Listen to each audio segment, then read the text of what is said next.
प्यारी साथ संगतियों, कहा जाता है कि कबीर साहब जब अपने घर से कहीं बाहर जाया करते थे तो अक्सर उन्हें एक बूढ़ा आदमी खेत में बैठा हुआ मिलता था। एक दिन की बात है, कबीर साहब ने उस आदमी से कहा, यहाँ खाली बैठे रहते हो, परमात्मा का भजन किया कर जिससे तुझे फायदा होगा। वह आदमी कहने लगा कि अभी मेरे बच्चे छोटे छोटे हैं, जवान हो जाए और अपने पैरों पर खड़े हो जाए फिर भजन करूंगा।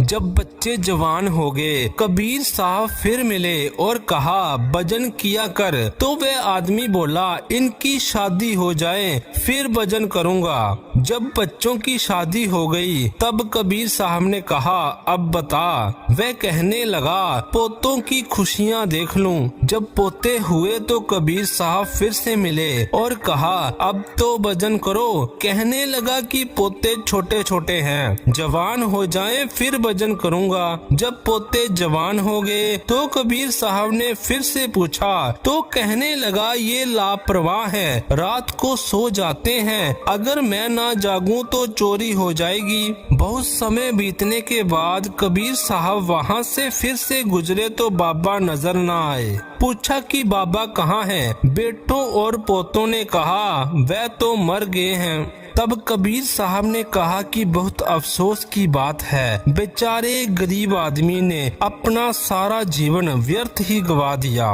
यदि परमात्मा की भक्ति करता तो दुनिया के जंजाल से बच जाता। फिर कबीर साहब ने अंतर्ध्यान होकर देखा कि घर में दुधारू पशुओं के साथ उसका बहुत प्रेम था। गाय भैंस पालता था। एक गाय के साथ उसका विशेष लगाव था। जब मरा तो उस गाय के पेट में बछड़ा बनकर आया। बछड़ा बड़ा होकर जब बैल बना तो उसे खूब हल में जोता, आखिर बूढ़ा हो गया। जब उनके काम का ना रहा तो उन्होंने उसे गाड़ी बाल को बेच दिया। गाड़ी बाल ने कुछ साल गाड़ी में जोता। जब उसके काम का ना रहा तो उसने तेली को दे दिया, जिसने उसे काफी समय कोल्लू में जोता।